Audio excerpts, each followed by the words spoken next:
یہ اللہ تعالیٰ کی فیاضی ہے کہ آنے والوں کو محروم نہیں رکھا۔ میرے بندے تم آئے ہو نا، اور شہنشاہ حقیقی کے دروازے پر آئے ہو، اب یہاں پر لوٹ لو جو لوٹ سکتے ہو، دروازے کھلے ہیں اور خزانوں کا مالک تمہیں اس کی اجازت دیتا ہے کہ چوریاں بھر لو جو بھر سکتے ہو، اور اللہ سے وہ پاتے ہیں جو وہ اللہ سے مانگتے ہیں۔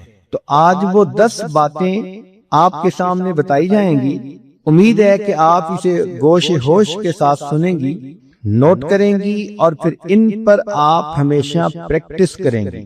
سب سے پہلا عمل جس کے کرنے سے انسان کو آخری وقت میں کلمہ نصیب ہوتا ہے، وہ ہے غیر محرم سے اپنی نظر کو بچانا۔ نبی علیہ الصلوۃ والسلام نے ارشاد فرمایا، النظر سہم من سہام ابلیس، کہ نظر شیطان کے تیروں میں سے ایک تیر ہے، مسموم، زہریلا تیر، من ترکہا مخافتی، جس نے میرے خوف سے اس بری نظر کو ترک کر دیا، ابدلتہ ایمانا، میں اس کو ایسا ایمان عطا کروں گا، یجد حلاوتہ فی قلبہ، کہ وہ اس کی حلاوت کو اپنے دل میں محسوس کرے گا۔ ملا علی قاری رحمۃ اللہ علیہ فرماتے ہیں، وقد واردہ، اور یہ لکھا گیا ہے، ان حلاوت الایمان، کہ حلاوت ایمان، اذا دخلت قلبا، جب قلب میں داخل ہوتی ہے، لا تخرج منہ ابدا، پھر وہ قلب سے باہر نہیں نکلتی۔ تو آج اسی مجلس میں یہ نیت کر لیجئے کہ اے پروردگار عالم، آج کے بعد ہم کسی بھی غیر محرم مرد کی طرف کبھی بری نظر نہیں ڈالیں گے۔ اور کئی مرتبہ شیطان دھوکہ دیتے ہیں، آپ بری نظر سے تو نہیں، ویسے ہی دیکھ رہی ہیں۔ ہر ارادے کی نظر جو غیر محرم پر ڈالی جاتی ہے وہ شہوت کی ہی ہوتی ہے، بندہ محسوس کرے یا نہ کرے۔ تو اس لیے یہ نیت کیجئے کہ آج کے بعد ہم نے غیر محرم کی طرف نظر اٹھانی ہی نہیں۔ اس عمل کی وجہ سے آخری وقت میں کلمہ نصیب ہوگا۔ اسی لیے حلاوت ایمان کی علامتیں لکھی ہیں کہ استلذاذ الطاعات، جب دل میں ایمان کی حلاوت آ جاتی ہے تو عبادات کے اندر بندے کو لذت مل جاتی ہے، تلاوت کرنے کو جی چاہتا ہے، نماز پڑھنے کو جی چاہتا ہے، انسان کا عبادت میں، نیکی میں جی لگتا ہے۔ ایثارھا علی جمیع الشہوات، اور تمام قسم کی شہوات کو چھوڑ دینا بندے کو آسان نظر آتا ہے۔ تحمل المشاق فی مرضات اللہ، اور اللہ کی جو پسندیدہ چیزیں ہیں ان کو کرتے ہوئے جو مجاہدہ ہے اس کو برداشت کرنے کی عادت ہو جاتی ہے۔ پھر فرمایا کہ الرضا بالقضاء فی جمیع الحالات، ہر قسم کے حالات میں اللہ کی قضا پر بندے کو رضا نصیب ہو جاتی ہے۔ تو پہلا عمل تھا بد نظری سے پرہیز۔ یہ بد نظری فزیکلی بھی ہو سکتی ہے کہ آپ پریکٹیکلی کسی مرد کی طرف دیکھیں، اور یہ ٹی وی کی سکرین پر بھی ہو سکتی ہے کہ آپ ٹی وی کی سکرین پر کسی غیر مرد کو دیکھیں، بات برابر ہی ہے۔ دوسرا عمل جس سے کہ آخری وقت میں کلمہ نصیب ہوتا ہے، فرمایا مسواک کرنا۔ یہ مسواک کرنا جیسے مردوں کے لیے سنت ہے، عورتوں کے لیے بھی سنت ہے۔ علامہ شامی رحمۃ اللہ علیہ نے اس کا مسنون طریقہ بتایا کہ مسواک کرتے ہوئے 3 انگلیاں اوپر ہو، چھنگلیاں نیچے ہو، اور انگوٹھا سائیڈ پر ہو۔ وہ فرماتے ہیں مسواک کے بارے میں، من منافعہ، مسواک کے فوائد میں سے یہ بھی ہے، تذکیر الشہادت عند الموت، موت کے وقت بندے کو کلمہ یاد آ جاتا ہے۔ رزقنا اللہ تعالی بمنہ وکرمہ، حدیث پاک میں آتا ہے جو بندہ اہتمام کے ساتھ مسواک کرتا ہو، ملک الموت آتے ہیں اور 2 کام کرتے ہیں، شیطان کو اس سے مار کے دور بھگا دیتے ہیں اور اس بندے کو کلمہ یاد دلا دیتے ہیں۔ یہ کتنا بڑا انعام ہے کہ ملک الموت ہی بندے کو یاد دلا دیں کہ تیرے جانے کا وقت قریب آ گیا۔ تو مسواک کی بھی پابندی کریں۔ تیسرا، ایمان پر شکر ادا کرنا کہ ہم نے کلمہ پڑھا، ہم مسلمان ہیں، اب اس ایمان پر ہم اللہ رب العزت کا شکر ادا کریں کہ اللہ تیرا شکر ہے، تو نے ہمیں ایمان کی دولت عطا فرمائی۔ اس کی اصول یہ ہے، لئن شکرتم لازیدنکم، اللہ تعالیٰ فرماتے ہیں اگر تم میری نعمتوں کا شکر ادا کرو گے، ہم اپنی نعمتیں تمہیں اور زیادہ عطا کریں گے۔ تو جو ایمان پہ شکر ادا کرتا ہوگا، اللہ تعالیٰ آخری وقت میں اس نعمت سے محروم نہیں فرمائیں گے۔ چوتھا عمل صدقہ خیرات کرنا۔ حدیث مبارکہ ہے، مشکات شریف کی روایت ہے، ان الصدقۃ تطفئ غضب الرب، کہ بے شک صدقہ اللہ کے غضب کو مٹا دیتا ہے، بجھا دیتا ہے، وَتَدْفَعُ مِيتَةَ السُّوءِ اور بری موت سے بندے کو بچا لیتا ہے۔ ملا علی قاری رحمۃ اللہ فرماتے ہیں کہ ای تمنع انزال المکروہ والبلاء فی الحال، کہ یہ عام حال میں مصیبتوں سے اور ناپسندیدہ احوال سے بندے کو بچاتا ہے، وَتَدْفَعُ سُوءَ الخاتمۃ فی المآل اور موت کے وقت بری موت سے بندے کو بچا لیتا ہے۔ تو صدقہ خیرات جتنا بھی ہو اللہ کے راستے میں کریں، اپنے خامن سے اجازت لیں۔ ضروری نہیں ہوتا کہ ایک بندہ $10,000 نکالے تو اس کو صدقہ کہتے ہیں۔ آپ نے $1 بھی اللہ کے راستے میں اگر نکالا تو اس پر بھی صدقے کا ثواب ملے گا۔ حدیث پاک میں آتا ہے کہ قیامت کے دن کچھ ایسے بھی خوش نصیب ہوں گے، ایک مٹھی جو اللہ کے راستے میں خرچ کرنے پر اللہ ان کو جنت عطا فرما دیں گے۔ پانچواں، اہل اللہ کے ساتھ بیعت کا تعلق ہونا، قلبی تعلق ہونا، ان کی صحبت نصیب ہونا۔ اس کی وجہ یہ کہ اللہ رب العزت کے پیارے حبیب صلی اللہ علیہ وسلم نے فرمایا، ہم رجال لا یشقى جلیسہم، یہ وہ لوگ ہیں کہ جن کے پاس بیٹھنے والا کبھی بدبخت نہیں ہوتا، اور بدبخت تو وہی ہوتا ہے کہ جس کو آخری وقت میں کلمہ نصیب نہ ہو۔ تو اس حدیث پاک سے بھی ثابت ہوتا ہے کہ اس تعلق کی وجہ سے اللہ رب العزت آخری وقت میں کلمہ نصیب فرما دیتے۔ حضرت مسلم الشفیع رحمۃ اللہ علیہ فرماتے ہیں کہ میں نے مولانا روم رحمۃ اللہ علیہ کا شعر پڑھا، یک زمانہ صحبت با اولیاء بہتر از 100 سال اطاعت بے ریا، کہ اللہ والوں کی تھوڑی دیر کی صحبت 100 سال کی بے ریا عبادت سے بہتر ہے۔ تو فرماتے ہیں کہ میرے ذہن میں ایک سوال پیدا ہوا کہ اگر 100 سال کی عبادت سے بہتر ہے یہ کہتے تو ماننے والی بات تھی، مگر انہوں نے تو فرمایا کہ 100 سال کی بے ریا عبادت سے بہتر ہے۔ چنانچہ میں نے حضرت تھانوی رحمۃ اللہ کی خدمت میں عرض کیا کہ حضرت، یہ شاعر لوگ بہت افراط و تفریط کے مرتکب ہوتے ہیں، مجھے لگتا ہے کہ مولانا روم رحمۃ اللہ علیہ سے بھی اس پوائنٹ پر کچھ ایسا ہی معاملہ ہوا کہ انہوں نے فرمایا کہ اہل اللہ کی ایک لمحہ کی صحبت 100 سال کی بے ریا عبادت سے بہتر ہے۔ تو حضرت تھانوی رحمۃ اللہ علیہ نے فرمایا کہ اس شعر کو میں پڑھوں؟ جی حضرت پڑھیں۔ تو حضرت نے پڑھا، یک زمانہ صحبت با اولیاء بہتر از 1,00,000 سال اطاعت بے ریا، کہ اہل اللہ کی ایک لمحہ کی صحبت 1,00,000 سال کی بے ریا عبادت سے بہتر ہے۔ تو میں نے کہا کہ حضرت 100 سال مجھے سمجھ نہیں آ رہے تھے، آپ نے تو الٹا 1,00,000 سال کی بات کر دی۔ تو پھر حضرت نے اس کا تحقیقی جواب دیا، فرمایا کہ دیکھو کوئی بندہ 1,00,000 سال کی عبادت کر لے، کیا اس کے پاس گارنٹی ہے کہ اس کو کلمے پہ موت آئے گی؟ میں نے کہا نہیں۔ فرمان لگے ہمارے سامنے شیطان کی مثال موجود ہے کہ اس نے زمین کے چپے چپے پہ سجدے کیے، لاکھوں سال اس نے اللہ کی عبادت کی، لیکن آخری وقت میں اللہ کے دربار سے دھتکار دیا گیا اور یہ مرتد بن گیا۔ بلم باور کی مثال ہے، 300 سال اس نے عبادت کی تھی، لیکن آخری وقت میں اس کا انجام برا ہوا، قرآن مجید میں موجود ہے۔ تو معلوم ہوا کہ جتنی مرضی کوئی عبادت کر لے، انجام کے بارے میں کوئی گارنٹی نہیں دی جا سکتی۔ تو حضرت نے فرمایا کہ دیکھو یہاں تو اللہ کے پیارے نبی صلی اللہ علیہ وسلم گارنٹی دے رہے ہیں، ہم رجال لا یشقى جلیسہم، کہ یہ وہ لوگ ہیں کہ جن کے پاس بیٹھنے والا بدبخت نہیں ہوتا، یعنی آخری وقت میں کلمے سے محروم نہیں کیا جاتا۔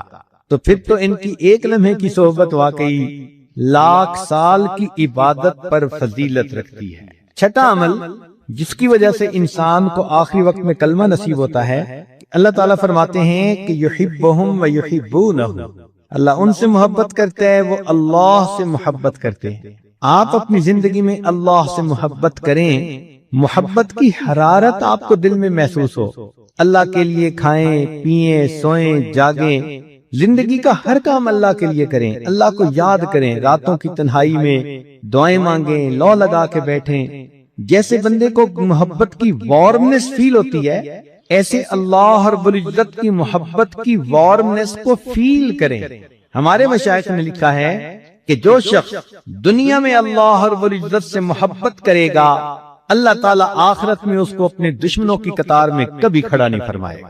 یہ کیسے ہو سکتا ہے کہ بندہ تو دنیا میں اللہ سے محبت کی کوششیں کرتا رہا ہو اور اللہ رب العزت اتنے رحیم اتنے کریم اور پھر اسے اپنے دشمنوں کی قطار میں کھڑا کر دے؟ یہ ہرگز نہیں ہو سکتا۔ ساتواں، گناہ سے پرہیز، زنا سے پرہیز۔ چنانچہ حدیث پاک میں آتا ہے وَأَمَّا مَنْ خَافَ مَقَامَ رَبِّهِ، قرآن مجید کی آیت، وَنَهَى النَّفْسَ عَنِ الْهَوَىٰ فَإِنَّ الْجَنَّةَ هِيَ الْمَأْوَىٰ، کہ جو شخص اللہ رب العزت کے سامنے کھڑے ہونے سے ڈرے اور اس نے اپنے نفس کو خواہشات کو روک لیا، اللہ فرماتے ہیں کہ اس کا ٹھکانہ جنت ہوگی۔ اور حدیث پاک میں ہے کہ اگر کوئی مرد ہو کہ جس کو کوئی عورت ذات منصب و جمال، اچھے گھرانے کی ہو اور خوبصورت بھی ہو، اور وہ اپنی طرف متوجہ کرے اور یہ آگے سے کہہ دے کہ انی اخاف اللہ، میں اللہ سے ڈرتا ہوں، تو اس عمل کی وجہ سے اللہ تعالیٰ اس کو قیامت کے دن عرش کا سایہ عطا فرما دے۔ اور یہی چیز عورت کے لیے بھی، کہ اگر کسی عورت کو کوئی مرد اپنی طرف متوجہ کرنے کی کوشش کرے، گناہ کے راستے پہ گھسیٹنے کی کوشش کرے اور یہ کہہ دے کہ میں اللہ رب العزت سے ڈرتی ہوں، اس عمل کی وجہ سے اللہ تعالیٰ اس کو قیامت کے دن عرش کا سایہ عطا فرمائے۔ شاید ہی کوئی عورت ہو، لڑکی ہو، جس کو اپنی زندگی میں قریب کے لوگوں میں سے کسی نہ کسی کی طرف سے ایسا اشارہ نہ ملا ہو، تو اگر کوئی ایسی کوشش کرے تو اس کا ایک جواب انی اخاف اللہ، میں اللہ سے ڈرتی ہوں۔ کوئی فون کے ذریعے رابطہ کرتا ہے، خط کے ذریعے رابطہ کرتا ہے، کسی رشتہ داروں کی محفل میں محبت بھری نظریں ڈال کر اپنی طرف متوجہ کرنے کی کوشش کرتا ہے، مسکراہٹ کے ذریعے اپنی طرف متوجہ کرنے کی کوشش کرتا ہے، یہ سارے عمل ایک ہی مقصد کے لیے ہوتے ہیں کہ گناہ کا تعلق ہو جائے۔ تو اگر کوئی بھی ایسی انویٹیشن کسی کی طرف سے ہو اور عورت آگے سے کہہ دے دل میں کہ انی اخاف اللہ، میں اللہ سے ڈرتی ہوں، اور اپنی عزت کی حفاظت کر لے، اللہ تعالیٰ موت کے وقت اس کو کلمے پہ موت عطا فرمائیں گے۔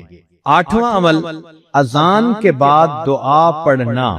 چنانچہ جب اذان ہوتی ہے تو سنت یہ ہے کہ مؤذن جو کہہ رہا ہے وہی کہتے رہیں اور بعد میں پھر اذان کی دعا پڑھیں۔ بخاری شریف کی روایت ہے، نبی اسلام نے فرمایا کہ جو اذان کے بعد یہ دعا پڑھے گا، حلت لہو شفاعتی، قیامت کے دن اس بندے کو میری شفاعت نصیب ہوگی۔ ملا علی قاری رحمۃ اللہ علیہ فرماتے ہیں ففیہ اشارۃ الی بشارۃ حسن الخاتمہ، اس میں اشارہ ہے کہ اس کو موت کے وقت کلمے پہ موت نصیب ہوگی۔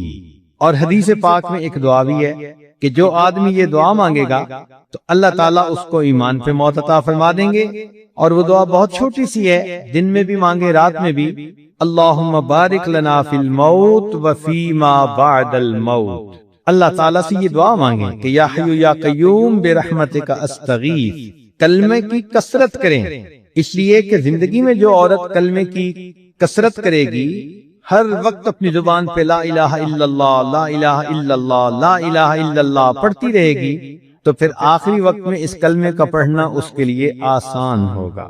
خواجہ فرید بن عطار رحمۃ اللہ علیہ فرماتے ہیں میں نوجوانی میں عطر کی دکان تھی اور میری ہزاروں شیشیاں ہوتی تھیں جن میں عطر پڑا ہوتا تھا۔ ایک دن بڑے میاں آئے اور آ کر میری ان شیشیوں کو بڑے حیرانی سے دیکھنے لگ گئے۔ میں نے کہا بڑے میاں کیا دیکھ رہے ہیں؟ وہ کہنے لگے یہ دیکھ رہا ہوں کہ تیری جان اتنی شیشیوں میں اٹکی ہوئی ہے، یہ کیسے نکلے گی؟ مجھے بڑا غصہ آیا، میں نے کہا کہ جیسے آپ کی نکلے گی ویسے میری نکلے گی۔ تو جب میں نے یہ الفاظ کہے تو وہ آگے سے کہنے لگے کہ اچھا بھائی میری تو ایسے نکلے گی۔ یہ کہہ کر میرے سامنے وہ زمین پر لیٹ گئے اور اوپر اپنے رومال ڈال لیا۔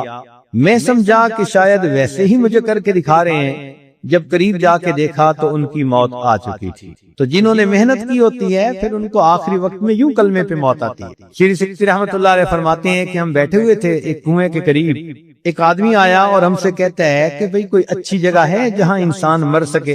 ہم بڑے حیران ہوئے اس کی بات کو سن کر، تو میں نے کنویں کی طرف اشارہ کر دیا کہ یہ اچھی جگہ ہے، سایہ دار بھی ہے، پانی بھی ہے۔ کہنے لگے ہمارے سامنے وہ بندہ وہاں گیا، اس نے جا کر وضو کیا، نماز پڑھی اور نماز پڑھ کے لیٹ گیا۔ کافی دیر کے بعد ہم اٹھے نماز پڑھنے کے لیے، تو ہم نے کہا چلو بھئی اس کو بھی جگاؤ، یہ جماعت میں شریک ہو جائے۔ کہنے لگے جب اس کو جگانے لگے تو دیکھا کہ وہ تو اپنے رب کو پیارا ہو چکا۔ تو جنہوں نے نیکی پر زندگیاں گزاری ہوتی ہیں پھر ان کو آخری وقت میں یوں موت آتی ہے۔ تو ابو درہ رحمت اللہ علیہ کی بات ہو رہی تھی کہ ان کے شاگرد موجود تھے، آخری وقت ان کا قریب آ گیا۔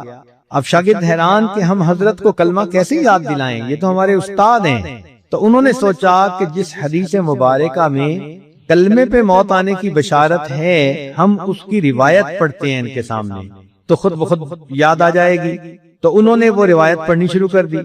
جیسے ہی انہوں نے ان فلاں کی بات کہی تو کہتے ہیں کہ حضرت نے وہ حدیث خود پڑھنی شروع کر دی، اور پڑھتے پڑھتے جب انہوں نے کہا من کان آخر کلامہ لا الہ الا اللہ، تو الا اللہ کے لفظ کہنے پر ان کی روح نکل گئی اور وہ اللہ کو پیارے ہو گئے۔ علماء نے لکھا ہے کہ انہوں نے پریکٹیکلی دکھا دیا کہ جس کا آخری لفظ لا الہ الا اللہ ہوتا ہے وہ پریکٹیکلی جنت کے اندر داخل ہو جاتا ہے۔ 10واں عمل جس سے کہ آخری وقت میں موت نصیب ہوتی ہے، یہ دعا باقاعدگی سے مانگیں، ربنا لا تزغ قلوبنا بعد اذ ہدیتنا وہب لنا من لدنک رحمہ انک انت الوہاب، کہ اللہ ہدایت دینے کے بعد ہمارے دلوں کو ٹیڑھا نہ کر دینا۔ اگر دل ٹیڑھے نہ ہوئے تو یقیناً انسان کو کلمے پہ موت آئے گی۔ یہاں پر حب لنا کا لفظ استعمال ہوا۔ ہبہ کا لفظ ہوتا ہے کہ بغیر استحقاق کے کسی کو کوئی چیز دے دی جائے، تو معلوم ہوتا ہے کہ یہ جنت بندے کے عملوں کی قیمت نہیں، اللہ اپنے فضل سے جس کو چاہتا ہے عطا کر دیتا ہے۔ یہ امتحان گاہ ہے، اللہ تعالیٰ اپنے بندوں پہ مختلف حالات بھیج کر ان کو آزماتے ہیں، کبھی خوشی دے کے آزماتے ہیں، کبھی غم دے کے آزماتے ہیں، کبھی صحت کبھی بیماری۔ تو خوشی، غمی، صحت، بیماری، نفع، نقصان، یہ 6 ایسے حالات ہیں کہ ان میں سے کوئی نہ کوئی حال بندے کے اوپر ضرور ہوتا ہے، مگر یہ سب آزمائش ہیں۔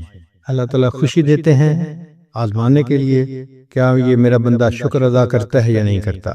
اللہ تعالیٰ غم دیتے ہیں آزمانے کے لیے کہ یہ بندہ صبر کرتا ہے یا نہیں کرتا۔ لیکن یہ آزمائش کی جگہ ہے، اللہ تعالیٰ نے فیصلہ فرما دیا وَلَنَبْلُوَنَّكُمْ، اور ہم ضرور بھی ضرور تمہیں آزمائیں گے۔ تو اس لیے آزمائش کی جگہ ہے، یہاں آزمائش تو ہر بندے کی ہونی ہی ہے۔ مگر ایک نقطہ ذہن میں رکھیں کہ ہمارے مشائخ نے لکھا ہے کہ غم کے حالات میں اکثر لوگ پاس ہو جاتے ہیں چونکہ صبر کر لیتے ہیں۔ عوام الناس بھی کہہ دیتے ہیں اللہ کی مرضی، جوان لڑکی تھی خامد فوت ہو گیا، اب اس سے بڑا غم اس کے لیے کیا ہو سکتا ہے، لیکن اس سے پوچھیں تو آگے سے جواب دے گی جو اللہ کی مرضی۔ اس کا مطلب وہ کامیاب ہو گئی کہ اس نے اللہ کی رضا پہ اپنے آپ کو راضی کر لیا۔ لیکن جو خوشی کے حالات ہیں ان میں اکثر لوگ فیل ہو جاتے ہیں کہ خوشی میں شکر ادا کرنا ان کو یاد نہیں رہتا۔ تو خوشی زیادہ مشکل امتحان ہے بنسبت غم کے۔ تاہم صحت ہو یا بیماری ہو، انسان ہر حال میں اپنے رب سے راضی رہے۔ جو آج کی حکم ہے اس میں فرماتے ہیں کہ جب تک تو اس دنیا میں ہے قدورتوں کے پیش آنے کو کچھ عجب خیال نہ کر، یعنی اس پہ تعجب نہیں ہونا چاہیے کہ جی ہمیں پریشانی آ گئی ہے، جو پریشانیوں کا گھر، تو پریشانی تو آنی ہے۔ تو جب تک تو اس دنیا میں ہے قدورتوں کے پیش آنے کو کچھ عجیب خیال نہ کر، کیونکہ دنیا نے اسی چیز کو ظاہر کرنا ہے جو اس کا وصف ہے، یعنی برتن سے وہی نکلتا ہے جو برتن کے اندر موجود ہوتا ہے۔ کل اناء یترشح بما فیہ۔ اب دنیا میں چونکہ ہے ہی قدورتیں، وہ قدورتیں ہی ظاہر ہوں گی، پریشانیاں ہی ظاہر ہوں گی۔ یہ ہے جو پریشانی کا گھر، وہ جگہ جہاں کوئی پریشانی نہیں اس جگہ کو جنت کہتے ہیں، اور وہاں ابھی داخل نہیں ہوئے۔ جب جنتی جنت میں داخل ہونے لگیں گے تو وہ کہیں گے الحمدللہ الذی اذھب عنا الحزن، سب تعریفیں اس اللہ کے لیے ہیں کہ اب ہم سے حزن چلا گیا، غم چلا گیا۔ جنت میں کوئی غم نہیں ہوگا، کوئی پریشانی نہیں ہوگی۔ تو دنیا تو ہے ہی پریشانیوں کا گھر، اس لیے دنیا میں اگر کوئی پریشانی آئے تو اس پہ بہت پریشان ہونے کی ضرورت نہیں ہوتی، اس کو برداشت کر لینا چاہیے، یہ سوچتے ہوئے کہ یہاں تو یہ سب کچھ ہوگا ہی صحیح۔ صحابہ کرام ایک فقرہ اکثر کہا کرتے تھے کہ استقبال المصائب بالتجمل، کہ جب مصیبتیں آئیں تو ان کو اچھے طریقے سے ان کا استقبال کرو، ومواجہۃ النعم بالتذلل، اور اگر اللہ تعالیٰ نعمتیں عطا کرے تو بڑی عاجزی کے ساتھ ان نعمتوں کو آپ حاصل کریں۔ یعنی جب نعمتیں ہو تو طبیعت کے اندر اس وقت عاجزی ہونی چاہیے، جھکنا چاہیے کہ اللہ نے نعمتیں عطا فرمائی ہیں۔ اور اگر پریشانی آئے تو پھر تحمل کے ساتھ، تجمل کے ساتھ اس کا استقبال کرنا چاہیے۔ بہت لوگوں پہ بہت طرح کی پریشانی آتی ہیں، لیکن ایک بات پکی ہے کہ ہمیں اللہ نے جس حال میں رکھا ہے وہ بہت بہترین حال ہے۔ ہر بندے کو اللہ نے بہترین حال میں رکھا ہوا ہے۔ ایک صاحب تھے تو وہ پریشان تھے کہ جی میں تو بہت پریشان ہوں، تو ان کو کہا گیا کہ اچھا بھائی آپ ایسا کرو کہ پورے شہر میں جو آپ کو سب سے بہترین حال میں آدمی نظر آتا ہے نا، تم اس کی جیسی دعا مانگ لو۔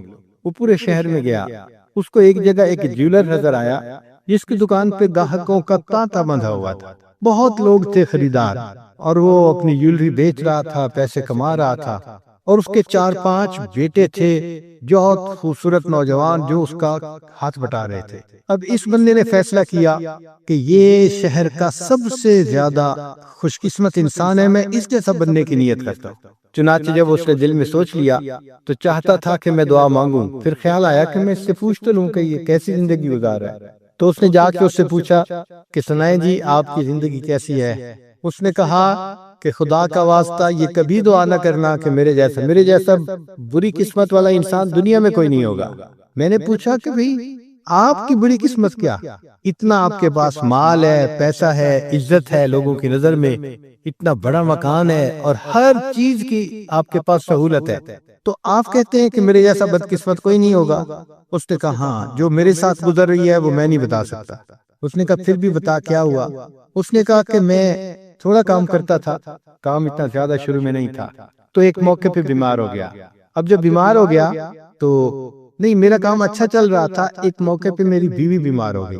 اب جب وہ زیادہ بیمار ہوئی تو میں اس کے پاس اس کی عیادت کے لیے بیٹھا ہوا تھا، اور میں اس سے محبت کی باتیں کر رہا تھا کہ مجھے آپ سے اتنی محبت ہے اور اتنی ہے۔ وہ خوبصورت تھی، اچھی شکل کی تھی۔ اس دوران اس نے مجھے کہا کہ ہاں میں تو اب مر رہی ہوں، تو میں جیسے ہی مروں گی تو دوسری شادی کرے گا اور تو اپنی زندگی گزارے گا، مجھ سے تمہیں کیا ہے؟ کہتے ہیں کہ میں نے اسے کہا کہ نہیں میں تمہارے بعد دوسری شادی نہیں کروں گا۔ تو اس نے کہا کہ اچھا میرے بعد دوسری شادی نہیں کرو گے، اس کی کوئی مجھے یعنی کوئی ثبوت پیش کرو۔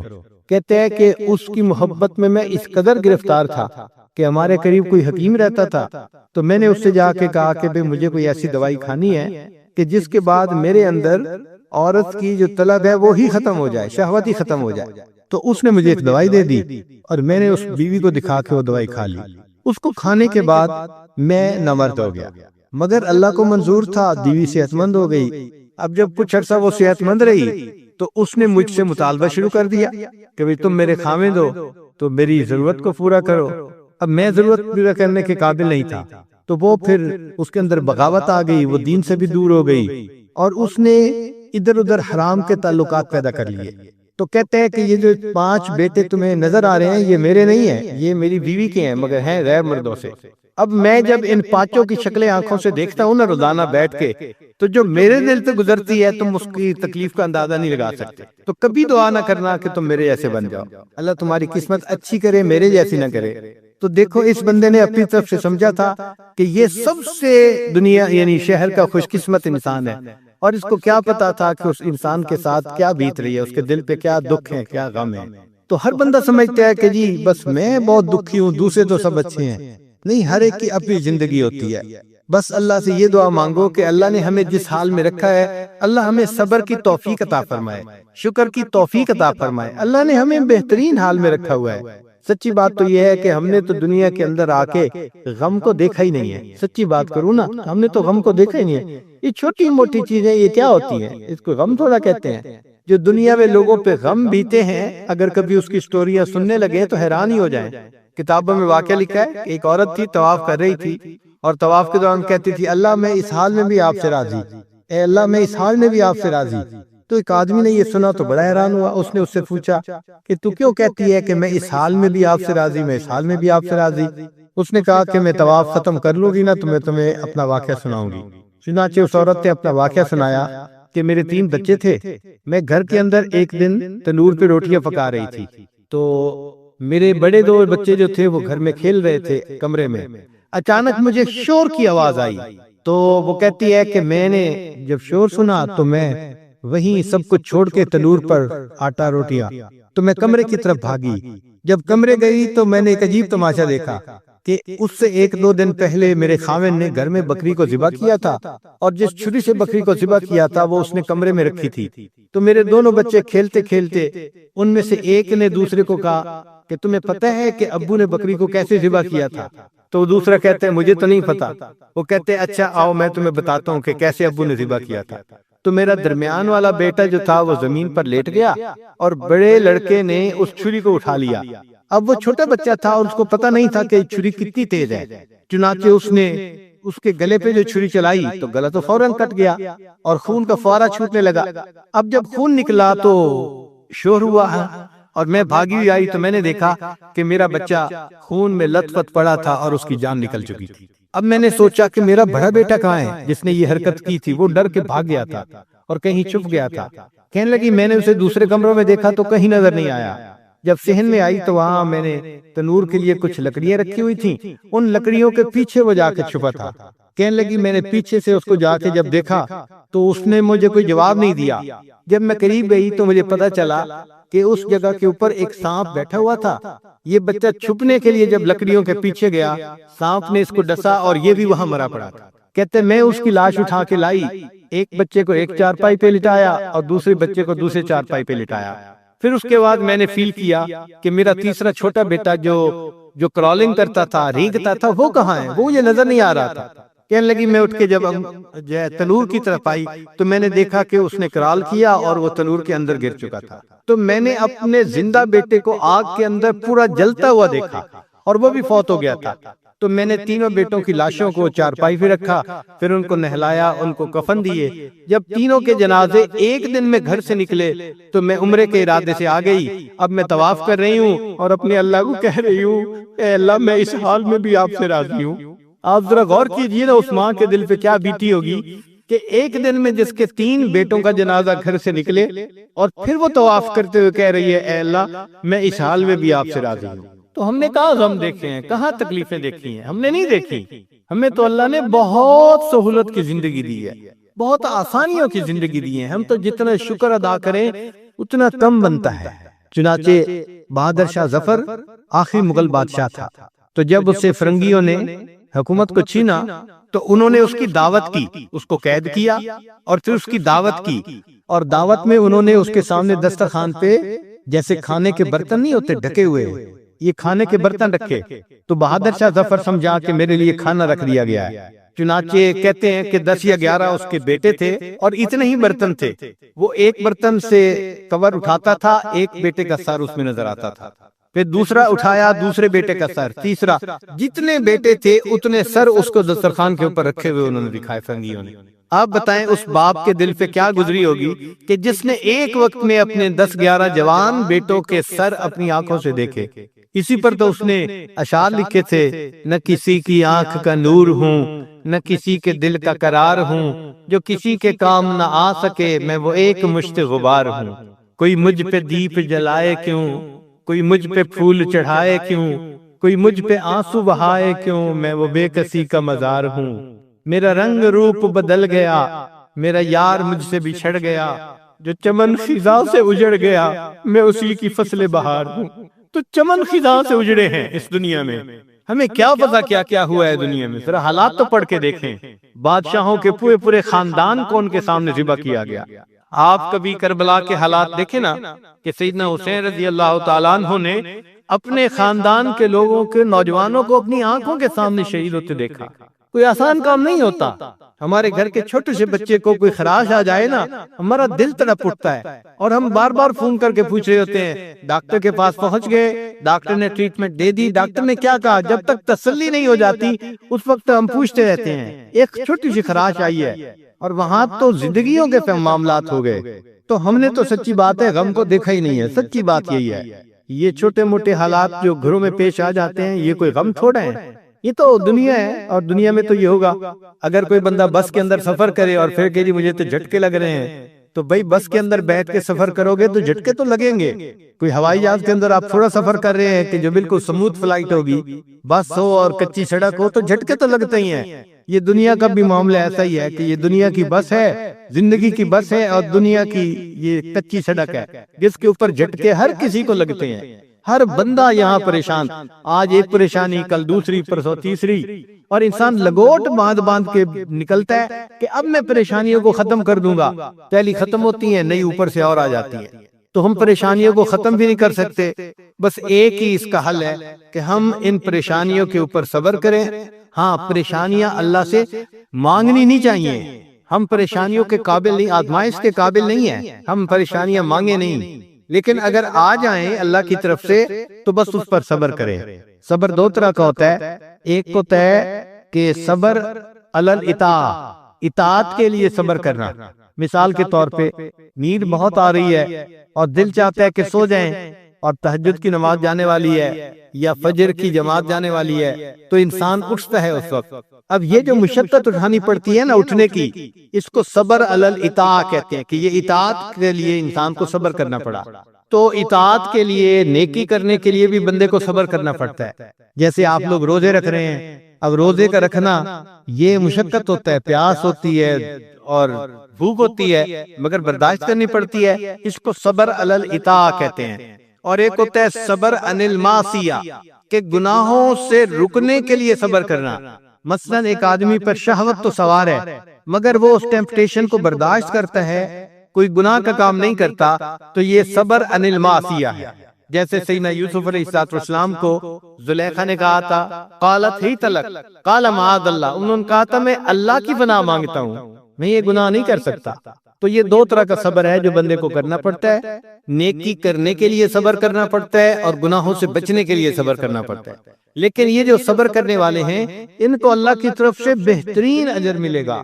ہر عمل کے اجر کا کوئی نہ کوئی حد ہے، لیکن صبر والے کے اجر کی کوئی انتہا نہیں ہے۔ اللہ فرماتے ہیں انما یوفی الصابرون اجرہم بغیر حساب، ان کو اللہ تعالیٰ بغیر حساب کے اجر عطا فرمائیں گے، اتنا اجر دیں گے کہ وہ لوگ بس بس کریں گے، ان کو اتنا راضی کریں گے۔ اس لیے جنتی جب جنت میں داخل ہوں گے تو فرشتے چاروں طرف سے ان کا استقبال کرنے کے لیے آئیں گے، والملائکۃ یدخلون علیہم من کل باب سلام علیکم بما صبرتم، وہ کہیں گے تم پر سلامتی ہو، تم نے دنیا کے اندر صبر کیا، گناہوں سے بچنے کے لیے بھی صبر کیا، نیکی کرنے کے لیے بھی صبر کیا، بما صبرتم فنعم عقبی الدار، تو سلامتی ہو، سلامتی ہو، ان کو فرشتے کہیں گے۔ ہم اپنی زبان میں اس کا ترجمہ کریں نا تو سلام علیکم کا ترجمہ بنے گا اور تمہاری اور تمہیں مبارک ہو، اور تمہیں شاباش ہو۔ سلام علیکم کا ترجمہ بنے گا اور تمہیں شاباش ہو، تم سلامت رہو۔ ہم نہیں کہتے اے بچے جیتے رہو، تو جیسے ہم کہتے ہیں نا کسی کو جیتے رہو، تمہیں شاباش ہو، تو سلام علیکم کا بالکل یہی معنی ہے۔ فرشتے یہ کہیں گے اوے جیتے رہو، تم کتنی اچھی زندگی گزار کے آئے، تم صبر کی زندگی گزار کے آئے، فنعم عقبی الدار، اب اللہ نے کتنا اچھا تمہیں گھر عطا فرما دیا۔ تو صبر والوں کو اللہ تعالیٰ دنیا میں بھی اجر بہت دیتا ہے اور جنت میں بھی ان کو بہت اجر ملے گا۔ تو ہمیں اپنے اندر یہ صبر کی صفت پیدا کرنی چاہیے۔ صبر تو اتنا بھی نہیں کہ اگر سامنے سے کوئی ناگوار لفظ سننے کو مل جائے نا تو ہم اپنے غصے کو برداشت کر لیں، ہمارے اندر اتنا بھی صبر نہیں ہے۔ معمولی سی بات کا برداشت کرنا ہمارے لیے مشکل ہوتا ہے۔ اس لیے آپ دیکھیں کہ دونوں دوست جو ہیں وہ بیت بھی ہیں، نیک بھی ہیں، سب کرتے ہیں، پھر آپس میں الجھتے بھی ہیں۔ کیوں الجھتے ہیں؟ اس لیے الجھتے ہیں کہ صبر نہیں ہے نا، برداشت نہیں ہے، تو برداشت کو بڑھانا پڑتا ہے۔ صحابہ رضی اللہ تعالیٰ عنہ نے بہت مصائب برداشت کیے، جس کی وجہ سے اللہ نے ان کو بڑا رتبہ اور درجہ عطا فرمایا۔ یہ مصائب تو اتنے آتے ہیں کہ ایک ایسا وقت آتا ہے مستہم البأساء والضراء وزلزلوا حتی یقول الرسول والذین آمنوا معہ متی نصر اللہ، کہ ایمان والے اور ان کے ساتھ جو اللہ کے رسول تھے وہ بے اختیار پکار اٹھے کب اللہ کی مدد آئے گی۔ یعنی اتنا اللہ تعالیٰ بندے کو اس معاملے میں آزماتے ہیں، خوب رگڑا دیا جاتا ہے، خوب اس کو گرل کیا جاتا ہے تاکہ یہ بندہ اونچے سے اونچے مرتبے تک پہنچ جائے۔ تو صحابہ کرام اور نبی علیہ السلام پکار اٹھے کہ کب اللہ کی مدد آئے گی۔ پہلی امتوں کے جو صحابہ تھے ان کے اوپر کم مصیبتیں آئی تھیں، لیکن اس امت کے جو صحابہ کرام تھے ان کے اوپر بہت زیادہ مصیبتیں آئیں۔ چنانچہ پہلی امتوں کے لیے ایک لفظ استعمال ہوا وَزُلْزِلُوا، مَسَّتْهُمُ الْبَأْسَاءُ وَالضَّرَّاءُ وَزُلْزِلُوا، تو زلزلو کا لفظ بتا رہا ہے کہ ان کو خوب اچھی طرح جو ہے وہ آزمایا گیا، کرش کیا گیا، اچھی طرح رگڑا گیا ان کو۔ لیکن جب نبی علیہ السلام کے صحابہ کی بات آئی تو قرآن مجید نے 3 لفظ استعمال کیے، فرمایا وَزُلْزِلُوا زِلْزَالًا شَدِيدًا۔ اب یہ 3 لفظ بتا رہے ہیں کہ صحابہ کرام پر جو آزمائش تھی وہ پہلی امتوں کی آزمائش سے بہت زیادہ تھی۔ پھر اس کا نتیجہ کیا نکلا کہ اللہ نے نبی علیہ السلام کے صحابہ کو جو رتبہ دیا وہ پہلی امتوں کے صحابہ سے بہت اونچا رتبہ تھا۔ تو جس بندے کو تکلیف زیادہ ملتی ہے اس کو اللہ کے ہاں مقام بھی اونچا ملتا ہے، بڑا ملتا ہے۔ تو صبر کرنا چاہیے، بے صبری سے انسان اپنے اجر کو گنوا لیتا ہے۔ آدھے فرماتے ہیں، حدیث پاک میں آتا ہے کہ جب شیطان نے بہکانے کے لیے قسمیں کھائیں اور کہا کہ اے اللہ میں تیرے بندوں کو بہکاؤں گا دائیں سے بائیں سے آگے سے پیچھے سے، وَلَا تَجِدُ أَكْثَرَهُمْ شَاكِرِينَ، اللہ یہ اکثر تیرے ناشکرے ہوں گے۔ تو اس وقت فرشتوں کو بڑی حیرت ہوئی، کہنے لگے اے اللہ اولاد آدم کے لیے تو مشکل بن گئی۔ پوچھا کیسے؟ اے اللہ یہ شیطان دائیں بائیں آگے پیچھے سے بہکائے گا اور بندوں کے لیے تو کوئی راستہ ہی نہیں بچا۔ اللہ تعالیٰ نے فرمایا کہ میرے فرشتوں یہ 2 سمتوں کو بھول گیا، ایک نیچے کی سمت ایک اوپر کی سمت۔ میرا گناہگار بندہ جب اپنے گناہوں پہ پریشان ہو کر میرے در پہ آئے گا اور میرے در پر آ کر ہاتھ پھیلا دے گا، چونکہ ہاتھ اوپر کی سمت کو اٹھیں گے، ابھی اس کے ہاتھ نیچے نہیں جائیں گے، میں اس کے گناہوں کو معاف فرما دوں گا۔ اور جب میرا بندہ اپنے گناہوں سے پریشان ہو کر اپنے سر کو سجدے میں ڈال دے گا، چونکہ نیچے کی سمت سے شیطان اثر انداز نہیں ہو سکتا، میرا بندہ ابھی سر نہیں اٹھائے گا، میں اپنے بندے کے گناہوں کو معاف فرما دوں گا۔ تو شیطان نے ایک قسم کھائی تھی، فَبِعِزَّتِكَ، اللہ تیری عزت کی قسم میں تیرے بندوں کو بہکاؤں گا۔ اللہ تعالیٰ نے اس کے جواب میں فرمایا شیطان مردود تو قسمیں کھاتا ہے میرے بندوں کو بہکانے کے لیے، ورغلانے کے لیے۔ ذرا میری بات بھی سن لے کہ میرے بندے بتقاضائے بشریت گناہ کرتے رہیں گے، اگر اپنی موت سے پہلے سچی معافی مانگیں گے، فَبِعِزَّتِي وَجَلَالِي، مجھے اپنی عزت کی قسم، مجھے اپنے جلال کی قسم، میں ان کی توبہ کو قبول کر لوں گا۔ تو شیطان نے بہکانے کے لیے ایک قسم کھائی تھی، رحمان نے معافی دینے کے لیے 2 قسمیں کھائی ہوئی۔ سبحان اللہ۔ اس لیے اللہ تعالیٰ کی ہر صفت کا ایک نام ہے، لیکن رحمت کی صفت کے 2 نام ہیں، رحمان اور رحیم۔ اور کوئی صفت ایسی نہیں جس کے 2 نام ہو سوائے رحمت کی صفت۔ وہ تو اتنا کریم آقا ہے، وہ تو بخش کے خوش ہوتا ہے، وہ تو معاف کر کے خوش ہوا کرتا ہے۔ میں ایک مرتبہ بچیوں کو پردے میں درس دے رہا تھا، ایک جامعہ کی دور حدیث کی بچیاں تھیں، تو ان سے میں نے سوال پوچھا کہ بتاؤ دنیا میں سب سے آسان کام کیا ہے؟ ایک بچی نے جواب دیا کہ اپنی ماں کو منانا۔ میں نے پوچھا وہ کیسے؟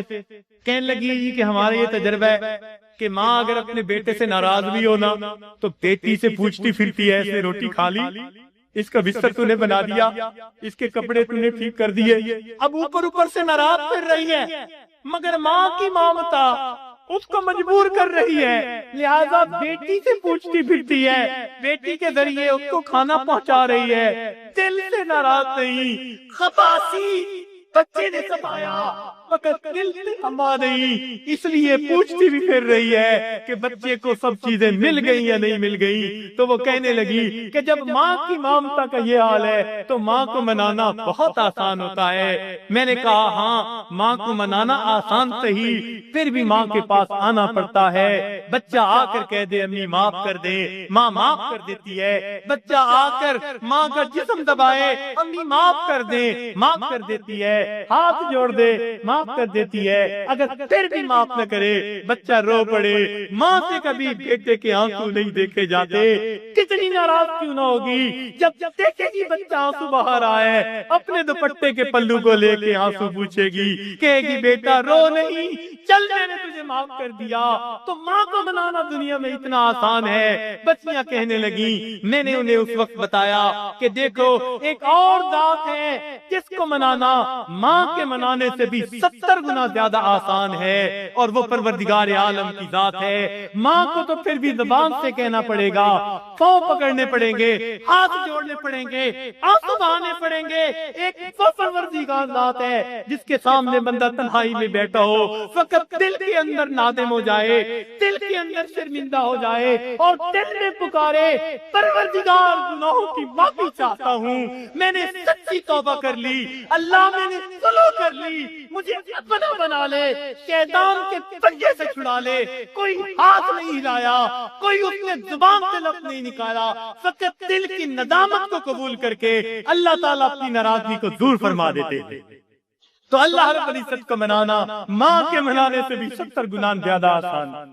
تو اپنے رب کو منا لیجیے۔ ابن قیم رحمۃ اللہ نے عجیب واقعہ لکھا، فرماتے ہیں میں گلی میں جا رہا تھا، میں نے دیکھا ایک دروازہ کھلا، ماں اپنے بچے کو مار رہی ہے، تھپڑ لگا رہی ہے اور کہتی ہے تو نے مجھے بڑا ذلیل کیا، بڑا پریشان کیا، نافرمان ہے، کوئی بات نہیں مانتا، نکل جا میرے گھر سے۔ وہ بچہ رو رہا تھا، دھکے کھا رہا تھا، جب گھر سے باہر نکلا ماں نے کنڈی لگا دی۔ فرماتے ہیں میں کھڑا ہو گیا، ذرا منظر تو دیکھوں، بچہ روتے روتے ایک طرف کو چل پڑا، ذرا آگے گیا، نکر سے پہلے واپس آ گیا، پھر دروازے پہ کھڑا، میں نے پوچھا بچے واپس کیوں آ گئے؟ کہنے لگا سوچا تھا کہیں اور چلا جاؤں، پھر دل میں خیال آیا مجھے دنیا کی ہر چیز مل سکتی ہے، مجھے ماں کی محبت نہیں مل سکتی، میں اس لیے واپس آ گیا ہوں، محبت ملے گی اسی در سے ملے گی۔ کہتے ہیں بچہ بات کر کے وہی بیٹھ گیا، میں بھی وہی بیٹھا، بچے کو نیند آئی، اس نے تحلیل پہ سر رکھا سو گیا۔ کافی دیر گزری، ماں نے کسی وجہ سے دروازہ کھولا، ضرورت کے لیے باہر جانا چاہتی تھی، بیٹے کو دیکھا تحلیل پہ سر رکھے سو رہا ہے، اٹھایا، کیوں تحلیل پہ سر رکھے سو رہے ہو؟ امی مجھے دنیا میں کوئی دوسری ماں نہیں مل سکتی، میں اس تحلیل کو چھوڑ کے کیسے جاؤں؟ فرمایا بچے کے الفاظ سے ماں کی آنکھوں سے آنسو آ گئے، بچے کو سینے سے لگا لیا، میرے بیٹے جب تیرا یقین ہے اس گھر کے سوا تیرا گھر کوئی نہیں، میرے در کھلے ہیں، آجا میں نے تیری غلطیوں کو معاف کر دیا۔ فرماتے ہیں جب گنہگار بندہ اپنے رب کے دروازے پہ اس طرح آتا ہے اور کہتے ہیں رب کریم میری خطاؤں کو معاف کر دے، میرے گناہوں کو معاف کر دے، اے بے قصوں کے دستگیر، اے دکھے دلوں کو سکون دینے والے، اے غمزدہ دلوں کو تسلی دینے والی ذات، اے پریشان دلوں کو سکون بخشنے والی ذات، اے بے سہارا لوگوں کا سہارا بننے والی ذات، اے گناہوں کے پردوں میں گناہوں کو اپنی رحمت کے پردوں میں چھپا لینے والی ذات، تو میرے لیے رحمت فرما دے، مجھے در در کے دھکے کھانے سے بچا لے، اللہ اپنی ناراضگی سے بچا لے، میں سلو کرنے کے لیے حاضر ہو گیا ہوں، پروردگار آئندہ نیکوکاری کی زندگی عطا فرما۔ تو جب بندہ اس طرح پیش کر دیتا ہے اللہ رب العزت بندے کی توبہ کو قبول کر لیتے ہیں۔ اللہ تعالی ہمیں سچی توبہ کرنے کی اور توبہ کر کے یہاں سے اٹھنے کی توفیق عطا فرما دے۔ وآخر دعوانا ان الحمد سبحان ربی العلی الوہاب۔